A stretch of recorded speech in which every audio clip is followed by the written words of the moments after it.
The opinions expressed by the host and guests in this show are not necessarily the views of Children's Health Defense. We have Dr. Suzanne Humphries with us today with a very important show. Now, Dr. Suzanne Humphries, as well as Kory and Dr. Ben Edwards and Brian Hooker have had a chance to go through all the medical records, and we've heard from the others, but we haven't heard from you, Dr. Suzanne. Good morning and welcome to Good Morning CHD. Good morning, Polly, and good morning, CHD and everyone out there. So what have you found in the records? Because we've heard from Kory and Brian and Ben, but we haven't heard from you, and everyone has a different set of skills. So we'd be very interested to hear what you found in Daisy's records. And to everybody listening, remember, Daisy is the second child that the media claims died from measles, which she absolutely did not. But anyway, Dr. Humphries. Right. So first off, I want to say that I have no disagreement with any of the others who have commented on this case. I think they've contributed valuable information. And as you say, we all have our different ways of looking at things and our different areas of expertise. It's a rather nerve-wracking thing to do, to go through charts like this and then go public to talk about it. So, yeah, it's very weird, actually, because it's so counter to what we're hearing in the news. So I think we should just get right into it. And I'll say that just this morning, Dr. Hooker sent me another 111 pages on the very first encounter she had, which looks to be like less than 24 hours, maybe around 24-hour admission, when she first had presented to emergency or it wasn't just the GP office. So the story goes, and I had to find Dr. Malone's Substack to find out that she actually had a history of supposed mononucleosis, although her Epstein-Barr virus PCR was negative. So not really sure what's going on there. So apparently, as the story goes, that she was 3 weeks before her first admission, which was on the 18th of March, that she was told that she had mononucleosis. She had a fever on and off, and it was controlled with a generic Tylenol, according to the admission note. And you can see there, so this is the admission from the 18th to the 19th of March, and it's coded as pneumonia unspecified organism.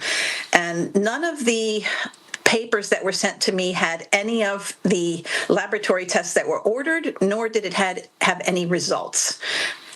I don't know why, because I should at least have been told what tests were ordered. Clearly, she had blood cultures ordered, because I think she was told to go back later because of positive blood cultures. But as you can see there, her chief complaint for this admission was nausea and not being able to eat, difficulty breathing, and abdominal pain.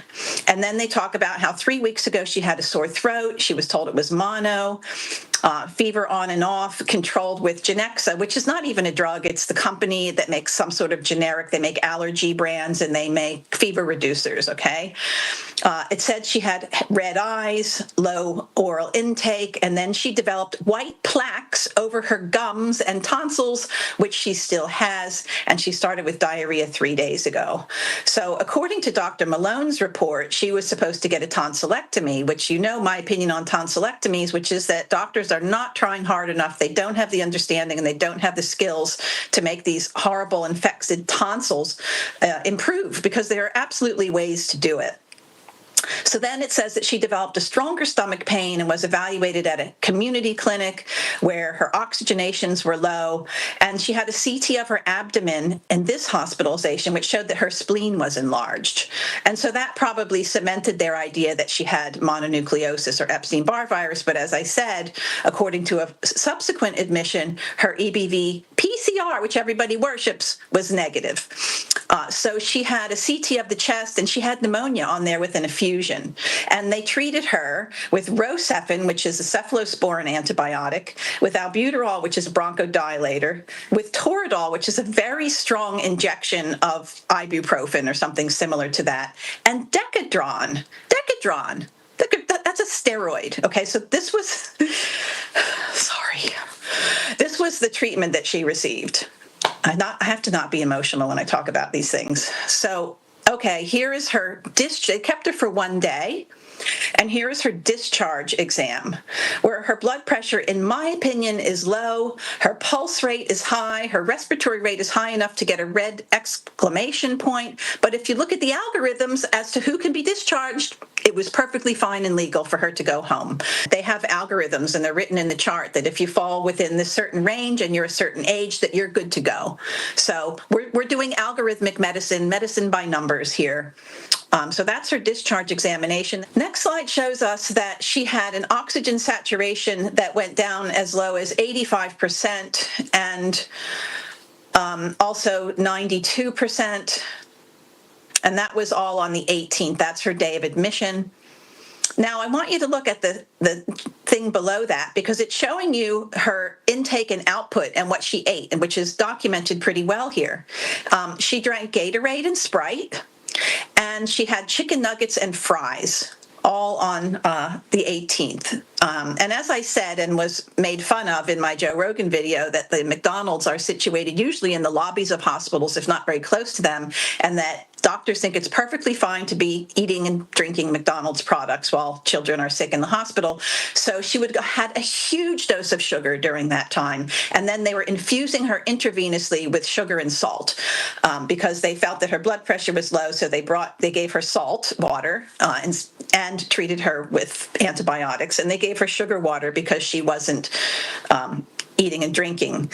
So I'm not saying that was a bad choice of intravenous fluids, but if a child's drinking Sprite and they're checking blood tests on her and her glucoses are normal, and someone's got a suspected infection with pneumonia, if anybody really understands biology, that sugar is something that you would want to limit to some degree. I'm not saying put her on a keto diet, but this is a bit excessive, Gatorade and Sprite. And there's no nutrition in there. There was zero vitamin C in anything that's on this chart right here. And all that sugar and all the inflammation is going to be consuming vitamin C hand over fist, as will have her previous problem with her sore throat, her tonsils, the pus formation. This girl, until proven otherwise in my mind, has scurvy.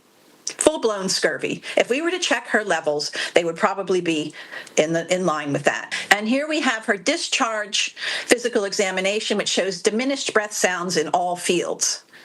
And we have her oxygenation at 93% on the 19th on room air. I'm sorry, but I do not believe this child was in any position to be discharged home. My opinion, I think it was irresponsible. I think there was so much in this but technically speaking, the doctors are not at fault because they're following their algorithmic medicine that they are taught is okay. And I want to show you, they keep putting this up, which I thought was really interesting. So SOFA scores, sequential organ failure assessment is what this is. And you can go look on AI. Since everyone's so addicted to AI, I decided to use it as a resource here as well, even though I know more than that.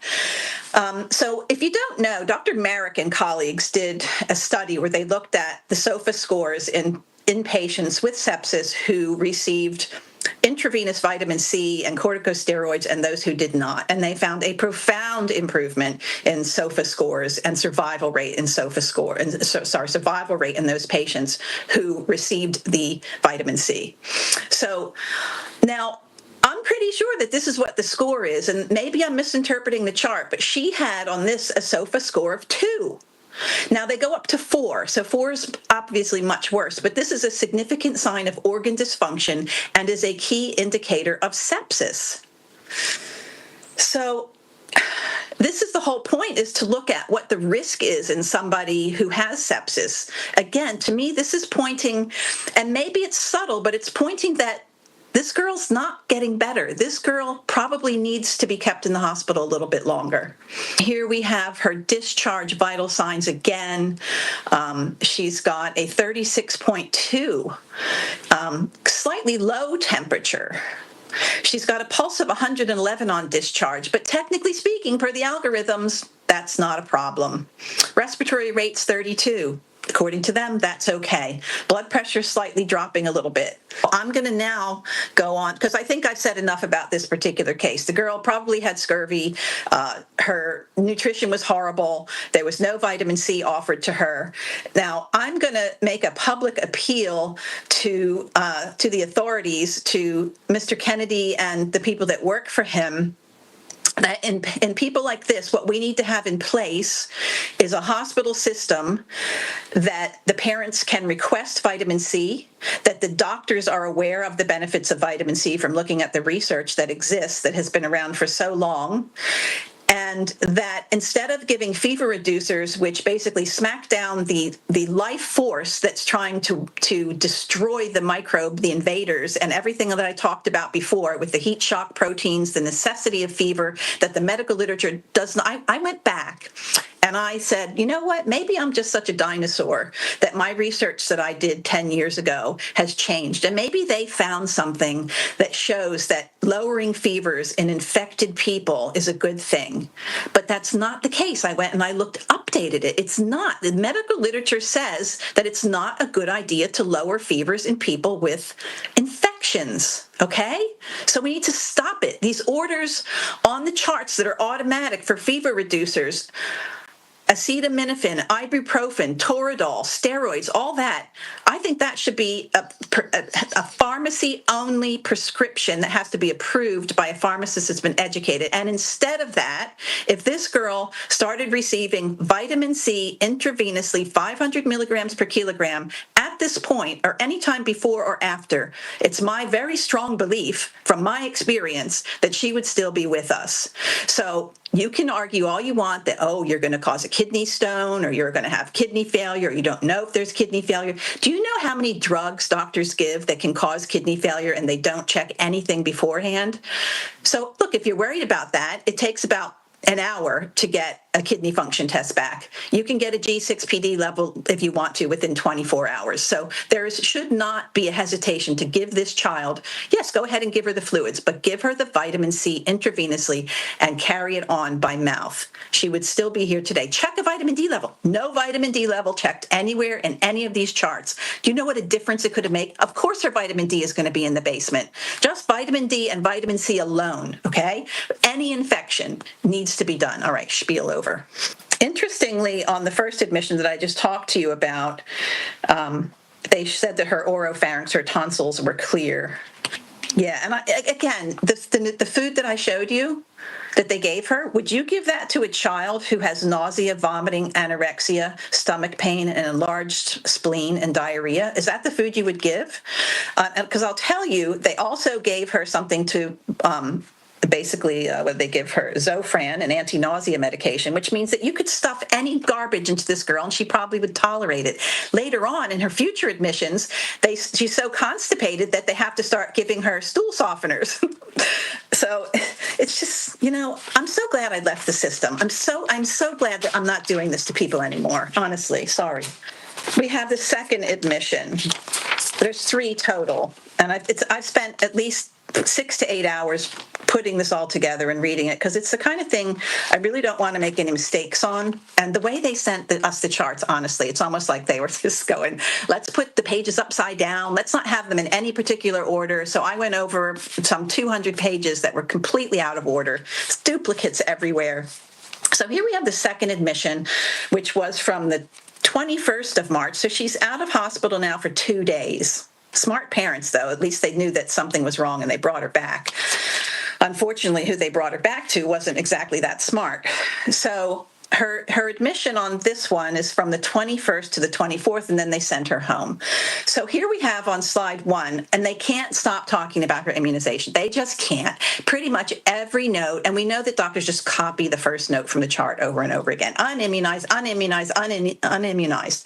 But here we go. Look at this, the part in the middle that says there's an erythematous maculopapular rash scattered over the upper back and face. So now they're kind of pointing towards measles here, right?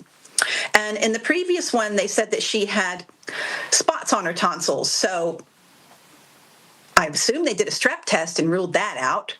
They did an EBV test later and they ruled that out. And now we're saying that she's got a rash. So if they're implying measles, I would say this is, not just in the incubation phase. This is in the manifestation phase of measles, if that's what they think she had. But we'll get to that in a minute, Polly. Stay seated. So, and here we go again. Tylenol, PO, every 4 to 6 hours as needed, okay? Now this one, honestly, like I just had to add this because in the note it says parent refusal to allow immunization. In other words, what if they did allow immunization? Would they have vaccinated this child right here in hospital? You bet your sweet butt they would have. And I just think, again, there should be an order on every chart not to vaccinate a sick child ever. Full stop. Doctors should be educated about that. That's the way it used to be, and it's the way it should be going forward. And if doctors aren't willing to do it, then parents need to know not to allow your child to take something that is going to activate their immune system, deplete them further of vitamin A and vitamin C while they are acutely ill. And now they're saying possible measles, generalized rash, healing, fading. Okay, so now if that's the case, then we're probably day 4 to 5 into measles as far as they're concerned. They stopped her wrong antibiotic. If they were wanting to cover it. So look, Dr. Kory covered the antibiotic issue. I'm not going to do that.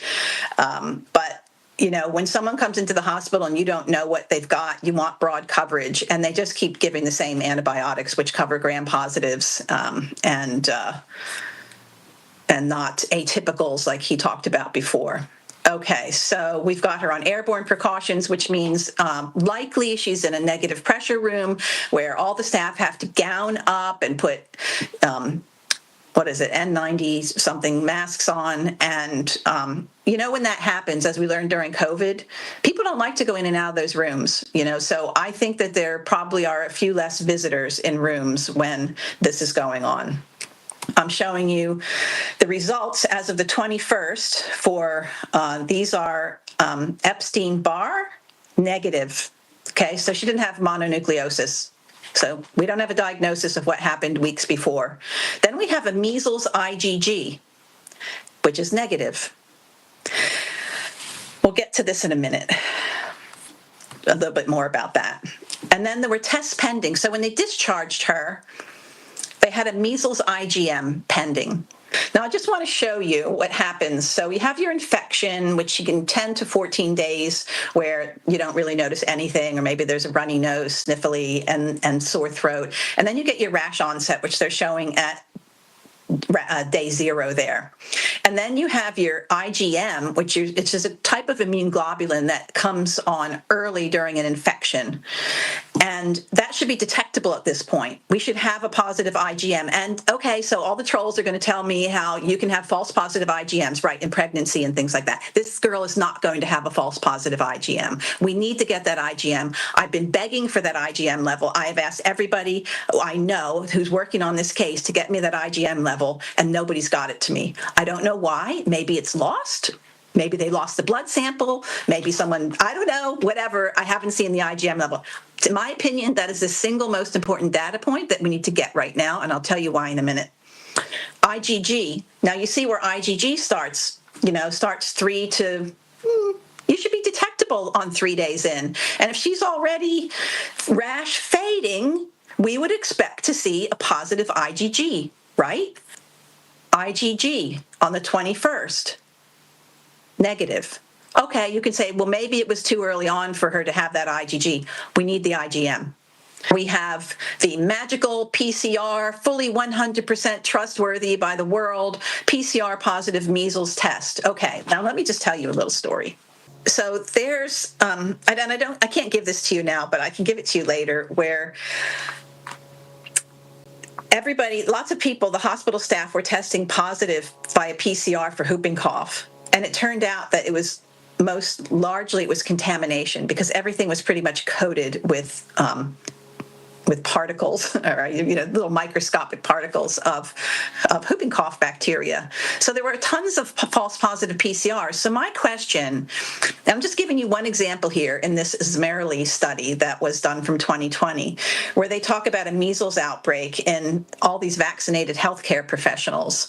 So look, we know this. Even Robert Kennedy said yesterday that measles isn't going away. He's absolutely correct. He says that the vaccine fades. He's absolutely correct. Many of these healthcare professionals will have had 2 and 3 doses of their measles vaccines. And as we can see here, that you can become infected with that. And as Carl Kanthak showed me yesterday, I posted on my X channel, California hospitals state that even if you're a healthcare provider that's had 2 measles vaccines, you still have to gown up and pretend that you are completely susceptible. So the powers that be know that these vaccines don't provide lasting and durable immunity. We know that there's primary vaccine failure and there's secondary vaccine failure. And my question is, if we've got measles circulating in the environment, why is nobody talking about the possibility of a false positive PCR in a case like this, who has had so many other issues going on, so many wrong medical treatments that are basically disintegrating her immune system?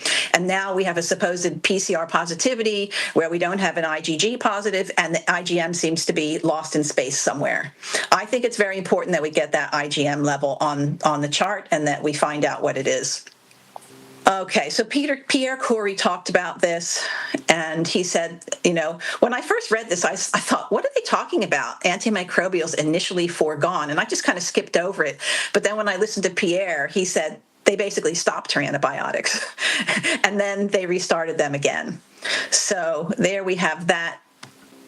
Here we again have Tylenol and Motrin PRN to discomfort. And okay, Polly, you're going to love this one. So, okay, we're now into her second admission. So she was discharged. So she was in this hospital from the 21st to the 24th with fever for 21 days, supposed previous EBV, but she now had the gram-positive cocci. Okay, so that's why they started the antibiotics to kill off gram-positive cocci. They probably would have covered that pretty adequately. Blood cultures remained negative. The mother, and according to the initial on the 21st, the mother couldn't recall any rash, and the doctor admitting her said no Koplik spots. Those are kind of those whitish spots that look like, basically they call them strawberry, look like strawberries on the hard palate. And they said there were macules on the back that were non-classic. Nobody really comments on the throat very much. And so, okay, I have a note here that IgM is positive within 72 hours of a rash in 77% of cases, and it's positive in 4 to 11 days after the rash in 100% of people. So this girl's IgM level at the time should have been positive. Okay, so on the 23rd, this is the day before admission, they're all celebrating that she's afebrile, no fever in 24 hours. Well, yeah. Well, guess why she has no fever in 24 hours? Tylenol and Motrin. I'm going to tell you, I'm going to show you exactly how many doses she had in a minute. Again, so if her vitamin C's weren't low on the first admission, or even back when she had supposed mono, they're totally in the basement now. I mean, this girl has scurvy at this point. And they also noted on the 24th, the day of discharge note says myocarditis noted, myocarditis noted, echo shows pulmonary hypertension, tricuspid insufficiency. And, I think that this is more evidence that she had scurvy but scurvy affects the heart significantly. And while the echocardiogram was technically normal, her ejection fraction was okay, her squeezing function of the heart was okay, the doctors are all saying about how her pulmonary artery pressures were high and that they think she has pulmonary hypertension, right-sided heart failure. Well, that's consistent with scurvy. You can look it up. Look up scurvy, myocarditis, and heart function. It's consistent. Here, so she's finally, she is discharged at some point on the 24th. And she stays out of the hospital again for 4 days, and then she's back on the 28th. And here we go. So she comes back, and this is where in the second admission, that's where it is on the second admission where they said antimicrobials were initially foregone, and modified to include greater coverage on the first. Now, mind you, she came in on the 28th. They were restarted on the 30th, so she had 2 days apparently with no antibiotics, and then now look, I just think this girl has had so many antibiotics. Her microbiome is so disturbed. She had thrush. She had thrush on the first admission. Okay, that's the very first one. We've had 3 admissions. She's got thrush. Thrush is a sign that her immune system is depressed. Then they give her steroids, which is going to give you worse thrush. Okay. Vitamin C and vitamin D would have helped this girl more than any other drug that anybody touched her with, and it was not given.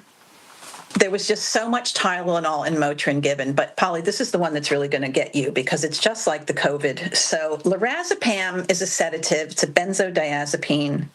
She's admitted on the 28th. She's still stable on the 29th and the 30th, but they put her on what's called non-invasive ventilation, where they put this mask on you. It's really uncomfortable. It blows air kind of into your, it's a positive pressure into the mouth and trachea.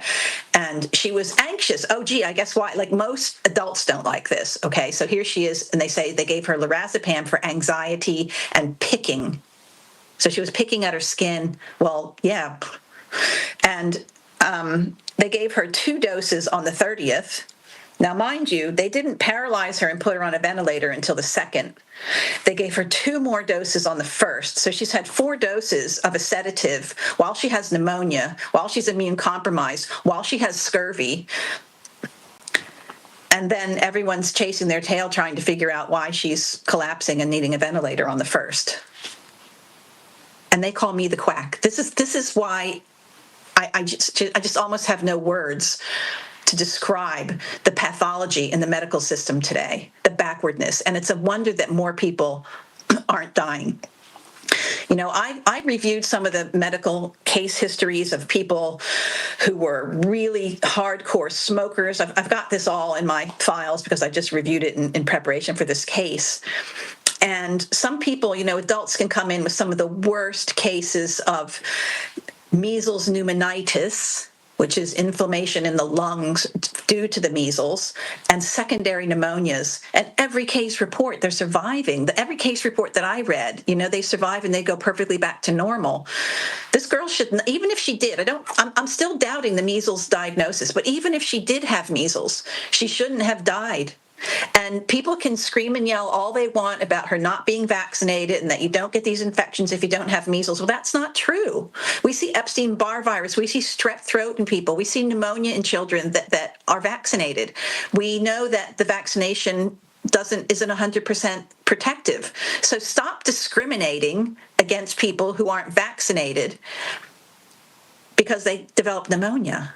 Okay, you got to treat the pneumonia. You've got to treat the patient with what you see. You've got to think of scurvy. You've got to think of why they are not responding to the million drugs that you've given them that are only suppressing symptoms. Okay, so they've given her nystatin that's an antifungal to get rid of her. You know what her liver has tolerated over the past few weeks? Like, it's really a wonder she lasted as long as she did, given what the doctors prescribed to her over and over. So nystatin was given to get rid of the fungus, numerous antibiotics, both orally and intravenously over the past few weeks, dozens of doses of Tylenol and Motrin, and a dose of Decadron. That was very early on. And then they started steroids later on again. You know, physiology is not taught in medical schools. It's not taught. It's not real physiology is not taught in medical schools. And back in my day, I think it was taught a little better than it is today. But man, today, these kids today, these young doctors, they are just taught to go by the algorithms. It's medicine is all about. I just don't understand why they're satisfied with the results that they get. That they can't think for themselves. That they don't understand that they're glorified technicians for the pharmaceutical industry and the medical industrial complex that has them basically performing to a computer and almost all but ignoring what's going on at the bedside. And if that weren't the case, that girl wouldn't have been discharged. They're told to get people out as quickly as possible because you have to save money or it won't be covered or whatever. And back in my time, that was somewhat true. But we could always justify keeping a patient in longer than the algorithms told us if it was our opinion that the patient was unstable and needed to stay. I don't think she should have gone home from that first admission. Next slide, I'm showing you that on the first admission, she got 10 doses of acetaminophen and she got 10 doses of ibuprofen. On the second admission, she got and in between, look, she would have had more because that's what they told the parents to do is give the nystatin for the fungus and give the fever reducers. That's the therapy that she got. There was no therapy therapy for actual infection, for actually supporting her immune system, for actually getting her out of her scurvy state. So 9 doses of acetaminophen, 3 doses of ibuprofen, 4 doses of lorazepam were given before they intubated her. So the next slide shows this is just a clip that I took from a note. Slow improving trend, will continue to monitor periodically. She's anxious, continues to pick at her skin. Discomfort from the BiPAP mask. Will administer a dose of Ativan to alleviate the same and hopefully provide some sleep. Oh, very bad idea. Fluid, electrolytes, nutrition. They actually use that word as if they have any clue what nutrition is in that hospital. Gatorade, Sprite, chicken nuggets, and French fries. Okay, if anyone doesn't believe me, we'll go to the next slide where we have the administration dates and times of the 4 doses of midazolam, lorazepam. Okay? This is her, this was a discharge summary. I believe it was, yes, because it's got the hospital course. Again, we've got an unvaccinated female from Mennonite community. Again, blaming the patient. Cardiac pump dysfunction, dehydration. This is her death note, basically. And myocarditis. Again, the girl had scurvy. She was diagnosed with mononucleosis, but it wasn't a true diagnosis. The EBV was negative. I told you I would talk about vitamin C deficiency. Vitamin C deficiency can affect heart function, leading conditions like pulmonary hypertension and right-sided heart failure, which can be reversible with vitamin C supplementation, okay? So AI says it, so it must be true. Well, guess what? It's not just AI that says it. We've got Clemenson's textbooks, 3-volume textbooks. We've got medical article after medical article, experts all around the globe that have been doing studies on vitamin C for 40, 50, 60 years. We know this to be true. The girl's got scurvy of the heart. She's got scurvy of her immune system. And she died of scurvy. Here we have another evidence that she had a high brain natriuretic peptide, that's BNP, indicative of cardiac pump dysfunction, albeit without evidence of abnormalities on echocardiogram. So you know how people like to say, oh, there was an underlying condition. You know, the girl, well, she didn't have an underlying condition. She had a normal echocardiogram. Her ejection fraction was normal, but her heart was not working properly because she had scurvy. I have, this is just more, this is kind of their, the shite has hit the fan at this point, okay? Doctors are running around. I can tell you there'll be a chaotic situation in the room. The nurses will be grabbing the crash carts. The doctors will be doing artificial ventilation if they don't think her tube is in place. They'll be giving her all kinds of drugs to try to resuscitate her or change their treatment plans. And this is the note that says that her respiratory status has continued to worsen and she is now requiring non-invasive mechanical ventilation to support her oxygenation and ventilation. We are unsure why she continues to have elevated BNP, but most likely is related to her lung disease or now the development of pulmonary hypertension secondary to her interstitial lung disease. Okay, so these kids know nothing about vitamin C and the benefits and the effects of it. They really need an education from the hospital people in Virginia that worked with Dr. Merrick that actually have seen it for their own eyes. If anyone's doubting that even if she did have Epstein-Barr virus, there's plenty of information on the effect of high-dose vitamin C on Epstein-Barr viral infection. And we go, this is a great study out of, it's not a study, it's actually just a report out of the Reardon Clinic using vitamin C to treat viral illnesses. Observations that virally infected patients exhibit vitamin C deficiency. Okay, now didn't we go over this before? But some people might not have seen my last talk on vitamin C deficiency in hospitalized patients. So I think it's important that we just have a little quick review on this. This is one study, I believe it's out of. So this is GAN. So this is a study that I use all the time because even though it's a little bit old, from 2008. I don't believe that the situation has improved at all in terms of vitamin C. You can see there was no vitamin C on the MAR. There was nothing given, no even mention of vitamin C anywhere in the chart, okay? So vitamin C deficiency in a university teaching hospital. This is original research. And now we're just going to look at, this is the outpatients. This is Canada. These are outpatients that were like coming in to visit or they were not hospitalized. And what they see is that 3% of them have what they would call scurvy levels. 13% of them have subnormal levels. And now let me tell you that they consider subnormal 28 or less when doctors in New Zealand have shown that if you get an adult male to eat 2 kiwi fruits per day, you can get their level up to 70. Okay, so it doesn't take much to get this improvement. And 84% of them would have be considered normal. Well, this girl, when she presented, would not have been considered normal, which shows what happens on admission day. So after, illnesses start brewing and people are at home, some of them are still taking vitamin C. And we see a bit of a reversal here. We have 60% being subnormal, 19% being deficient, having scurvy, and 21% being, according to their very low standards, having normal levels. And the quote in the study says the majority of patients had subnormal plasma vitamin C concentrations, and nearly 1 in 5 had a plasma vitamin C concentration compatible with scurvy. And the article also talks about how the doctors discontinued vitamin C in people who were taking it as an outpatient and did not restart it. I've got to keep bringing back Dr. Frederick Klenner. This is a guy after my own heart. He was one of the biggest critics of the polio Francis trials. He was spot on. He was a passionate man. He was very, very bright. He published a lot about vitamin C back then. They were case reports, of course, so nobody took him seriously, even though they were series after series, anything but he's talking about black widow spider here, but toxin-mediated diseases. Well, guess what? All these, even if she had staph, that's a toxin excreting bacteria.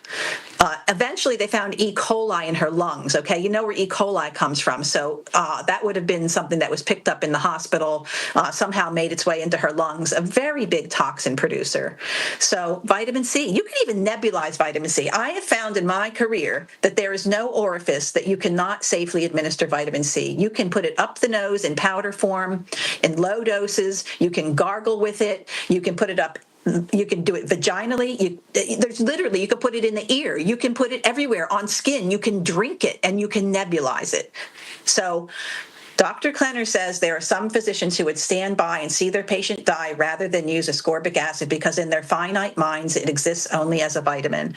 And I did a talk on this. It's on my Odyssey channel. Please go watch the full vitamin C talk because it is not just a vitamin. It controls your bone integrity. So there's just so much. Neurotransmitters are made. You can't make adequate amounts of neurotransmitters without vitamin C. The immune system is basically stacked and ready to roll if you have enough vitamin C, and your white blood cells, neutrophils, will become almost non-functional in a state of scurvy. Your tissues break down.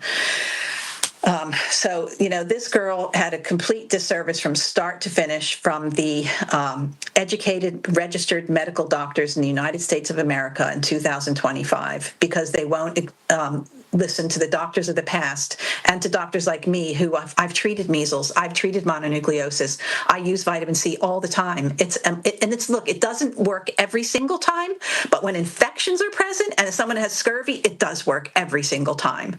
So it is a tragedy that this happened. I would like to see the IgM level. I don't believe this girl necessarily even had measles at all, but if she did, she would have caught it in the hospital, possibly even from a staff member. But it's all because she's not vaccinated, and that's all anybody can look at.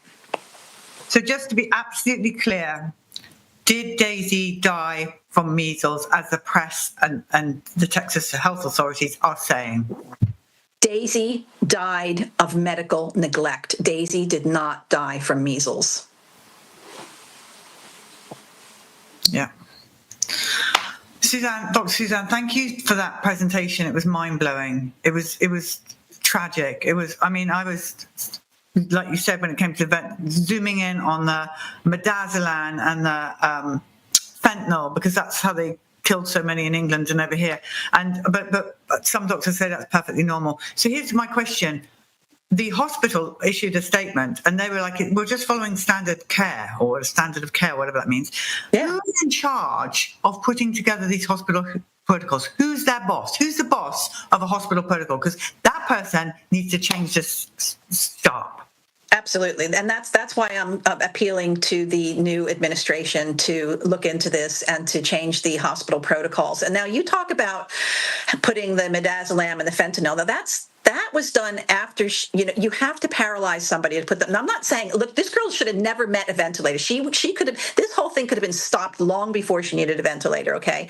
But in somebody who does need a ventilator, like there are some people that do need them, you do have to paralyze them and you do have to sedate them. And you can imagine having a tube stuck down into your trachea and artificially breathing for you. It's horribly uncomfortable.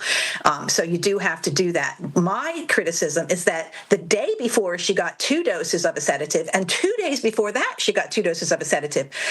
Okay, if you're not breathing and inflating your lungs and mobilizing the fluid that's in there and keeping your lymph flowing because you're sedated, then those bacteria, that E. coli, had a chance to just go gangbusters, start secreting endotoxin, and that's what the ARDS was from. It was a toxin-mediated problem.